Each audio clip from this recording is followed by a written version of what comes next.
Okay, so let's be honest. Mm-hmm. Managing people, it's like Well, walking through a minefield sometimes, right? Just like absolutely. you turn left and you're micromanaging, you turn right. It's all Yeah. hands off. Trust the process.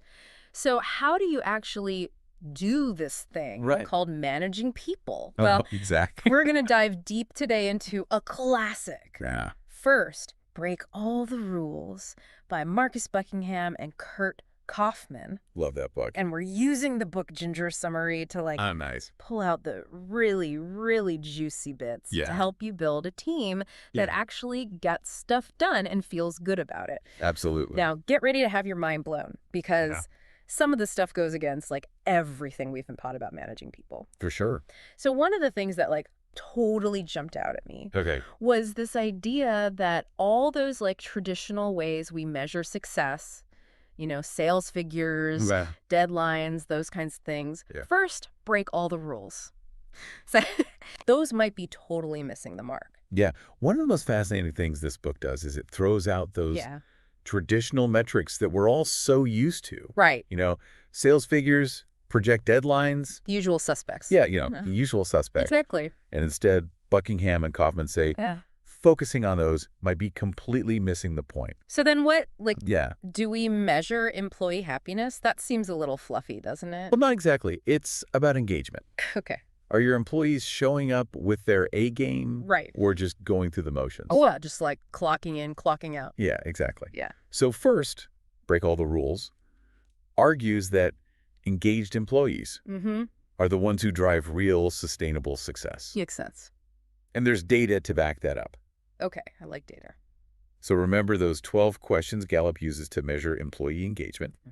Turns out great managers consistently score higher across those metrics. So what are some of these magical questions that unlock employee engagement? Well, one that always stands out is, do you have the opportunity to do what you do best every day? Think about that for a second. Yeah. If you answered no to that question, how engaged and motivated would you be? Not very. Exactly. So great managers create environments where people can use their natural talents. Okay. Those innate patterns of thought, feeling, and behavior that lead to excellence. Got it. Remember that anecdote from the book about the top salesperson? Oh, yeah. Who naturally excelled at relationship building? Right. That's not learned. That's talent. That's interesting. So it's about figuring out what people are already good at and then just letting them run with it. Absolutely. And, it makes me think about my own team. Yeah. Some folks just shine when they're presenting. Others are coding wizards. Slowly. Yeah. So the takeaway is to stop trying to force them into a one-size-fits-all box and embrace their unique strengths. That makes a lot of sense. Yeah. But how do we even find those talents? Right. Especially when you're hiring someone new. Yeah. Resumes, they only tell you so much. They do. They really do. Yeah. Well, Chapter 3 tackles this head on. Okay. It encourages ditching the standard interview script. Okay. And digging deeper into the candidate's intrinsic motivations. Yeah. Oh, I like that. So instead of asking tell me about your weaknesses. Ugh, I hate that question. Right. Try something like, what kind of project gets you so absorbed you lose track of time? Oh, that's good. You'll be amazed at what you uncover. I am going to steal that question. Please do. Okay, so we've built this team of super talented people. Now what? Right. How do we actually make sure they're all working together towards the same goal? Well, clarity is key. Okay. But with a twist. Okay, I like twists. Chapter 4 emphasizes setting clear outcomes, but it also warns against micromanaging the process. Okay. So give them the destination, but let them choose their own route. Exactly. Think of it like giving your team a destination, but letting them choose their own route. I like that. This allows for creativity and innovation while keeping everyone aligned on the bigger picture. Autonomy is a big buzzword these days. It is. But does that mean we just let people do whatever they want? Well, not at all. Okay, good. Remember, you've already hired for talent. Right. So you can trust your team to figure things out. Yeah, that's true. It's about giving them the why behind the what. Okay, the why. When people understand the purpose of their work, they're more invested in the outcome. That makes sense. And let's be honest, haven't we all felt more engaged at work? Oh, for sure. When we had some ownership over how things were done? Totally, 100%. Right. So we've hired the right people. We set clear goals. Is that it? Right. Is that the secret to management nirvana? I have a feeling there's more to this break all the rules thing. Okay, I knew there was going to be more. There's always more. All right, lay it on me. All right, so this is where things get really interesting. Ooh, I like interesting. Especially for anyone who's spent countless hours trying to fix their weaknesses. Okay, you are speaking my language. I'm all ears. Okay, here we go.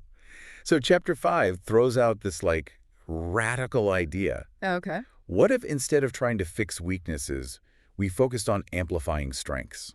Okay, so this isn't about, ignoring areas for improvement. Exactly. It's more about just using what people are good at to... Yeah, leveraging what people are already good at to achieve incredible results. Okay, that sounds great in theory, but, how does that actually work in the real world? Right. Say I've got someone on my team who's, amazing at brainstorming creative solutions, but they're terrible at, the details, the execution. Okay. Do I just let them run wild with ideas while the project falls apart? Well, that's where strategic delegation comes in. Okay. Instead of forcing that team member into a role that doesn't fit their talents, you pair them with someone who excels at execution. Oh, so finding someone who's good at the things that they're not. Exactly. Someone who thrives on structure and organization. Gotcha.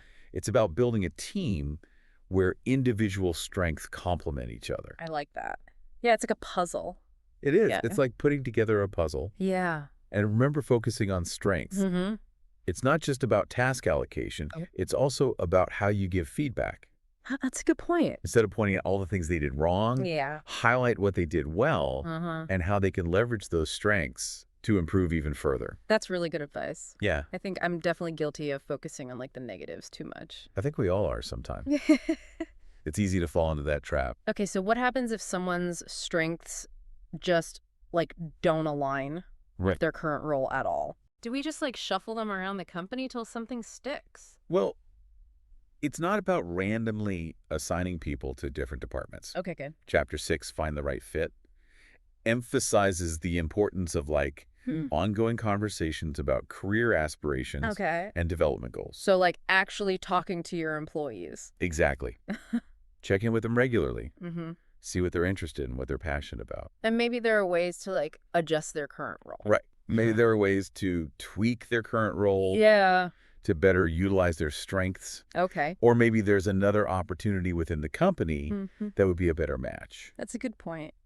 It's about being proactive and having open communication with your team. So it all comes back to communication. It always does. Yeah. This kind of reminds me of what we were talking about earlier, that a sense of ownership and autonomy. It's hard to feel engaged and motivated if you're stuck in a role that just doesn't feel right.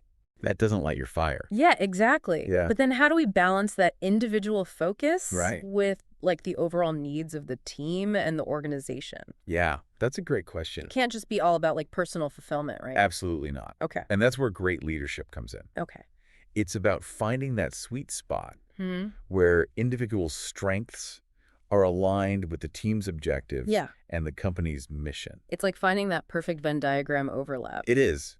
It really is. It's not always easy. Right. But when it works, it's magic. Ooh, I like magic. Right. Yeah. You have a team of engaged, motivated individuals all working together towards a shared goal. Yeah. Each person contributing their unique talents.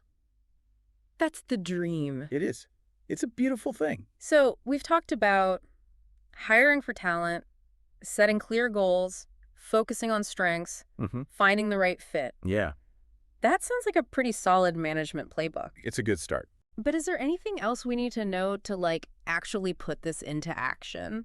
Well, the final chapter, Turning the Keys, a practical guide, is all about implementation. Okay, so rubber meets the road time. Exactly. Buckingham and Coffman emphasize that these principles aren't just nice ideas. Right. They're actionable steps that can transform your management style and create a thriving workplace. I like thriving. But it takes conscious effort and commitment to make these changes stick. So it's not like a one-time thing? No, it's an ongoing process. Yeah. Think of it like learning a new language. Okay. You could study all the grammar rules and vocabulary, but you won't become fluent until you start actually speaking the language. So it's not enough to just like read the book or listen to this deep dive. Exactly. We need to actually go out and do it. You got to put it into practice. But that can feel kind of overwhelming. Oh, for sure. Especially if you're like trying to change your whole management approach. Where do we even begin? Start small. Okay, I like small. Pick one principle that really resonates with you and experiment with it. Okay. Maybe you try that unconventional interview question we talked about earlier. Oh, yeah, that was a good one. Right. Yeah. Or perhaps you have a conversation with a team member about their strengths and how you can better leverage them. Okay. The key is to take action, to start somewhere. Yeah. And to learn as you go. That's good advice. Yeah. It's easy to get like paralyzed by the thought of making big changes. Oh, absolutely. But even small steps can make a big difference. For sure. But before we wrap up, I'd love to hear your thoughts on something. Okay. We've talked a lot about like creating a positive and fulfilling work experience for employees. Right. But what about the managers? Oh, that's a good point. Where's the fulfillment in constantly like trying to cater to everyone's individual needs and aspirations? It can be challenging, no doubt. Yeah. It sounds exhausting. But I think the real fulfillment comes from seeing your team thrive. Okay. When you create an environment where people feel valued, respected, and empowered, their energy and enthusiasm become contagious. It's like a ripple effect. It is. Yeah. It's inspiring to witness their growth, their creativity, and their accomplishment. And ultimately, their success is your success. Exactly. Yeah. It reflects on you as a leader. So it's not just about making employees happy. Right. It's about creating this like win-win situation where everyone benefits. Absolutely. The individuals, the team, and the organization as a whole. Okay, I like that. It's about building a strong foundation based on trust, mutual respect, and a shared commitment to excellence. Ooh, I like that. And when you have that foundation, anything is possible. That's a great point. But I think it's important to acknowledge that this is like an ongoing process. It is. It's a journey, not a destination. Exactly. There will be bumps along the way. There will be. And we won't always get it right. It's okay. Yeah. We're all learning and growing. That's part of the fun. It is. Management, like any other skill, requires constant learning and adaptation. So we need to stay curious. Absolutely. Stay curious, seek feedback, and be willing to adjust your approach as needed. And we don't have to do it alone. That's right. Yeah. There are tons of resources available. Yeah. Books, articles, podcasts, workshops. All designed to help us be better managers. Exactly. So it's not about achieving some like mythical state of perfect management. There's no such thing. Yeah. It's a myth. It's about like always trying to improve, to learn and to grow alongside your team. Absolutely. And that brings us back to first, break all the rules. Full circle. It's not just like a set of instructions. It's like a whole mindset shift. It is. It's about challenging those outdated assumptions about management. Yeah. And embracing a new way of thinking. Yeah. One that values individuality, creativity, and empowerment. That sounds like something worth striving for. I think so too. Yeah. It's like we're trading in that like old rusty toolbox full of outdated management tricks for like a shiny new one. Yeah. Packed with tools that actually work in the modern world. Absolutely. Tools that empower, inspire, and help us unlock the true potential of every team member. You know what's really interesting? What's that? This whole break all the rules approach. Yeah. It isn't just about like boosting productivity and profits. Okay. It's about something much deeper. Ooh. I like It's something more human. Okay. I'm intrigued. Tell me more. It's about creating a work environment. Yeah. Where people feel seen, valued, and respected for who they are, not just what they can produce. Yeah, like as human beings. Exactly, as whole human beings. Not just cogs in a machine. It's about fostering a sense of belonging and purpose. Which, let's be honest, is something we all crave. We all want to feel like we belong. Right. Like our work matters. Absolutely. But let's be realistic. Okay. Not every workplace is going to embrace this like radical new approach. True. So what can our listeners do right here, right now, to start applying these principles in their own lives?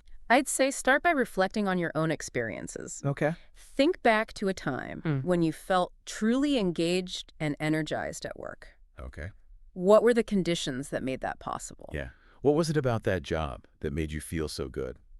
Was it the type of work you were doing, the people you were working with, yeah, the way your manager interacted with you. That's such a powerful exercise. It is. It really makes you think. By understanding what motivates us personally, right, we can figure out how to create those same conditions for others. Exactly. Yeah. And it doesn't have to be some grand gesture. Okay. Maybe it's just taking the time to have a conversation with a team member about their strengths and how you can better utilize them. Yeah. Or maybe it's giving someone more autonomy over a project. Letting them take ownership and make decisions. Those small actions can make a huge difference. They really can. It's about shifting our focus Yeah. from control and micromanagement to empowerment and trust. And sometimes it's as simple as acknowledging someone's hard work and contributions. Oh, yeah. Just saying thank you. Exactly. A genuine thank you. Or a sincere expression of appreciation. Can go a long way. A long way. We often underestimate the power of those little moments. We do. Of connection and recognition. Yeah. They can really change someone's day. Absolutely. Maybe even their whole perspective on their work. So as we wrap up this deep dive into first, break all the rules. Yeah. I want to encourage all of you to think about one small step you can take today to apply these principles in your own work life. Doesn't have to be this huge overhaul. Nope. Just one small action. It's just one thing. To shift your mindset and start creating a more human-centered workplace. And remember, it's a journey, not a destination. Exactly. Keep those management secrets close at hand, and let's break those outdated rules together. Love it. Until next time, keep diving deep and keep those light bulbs shining.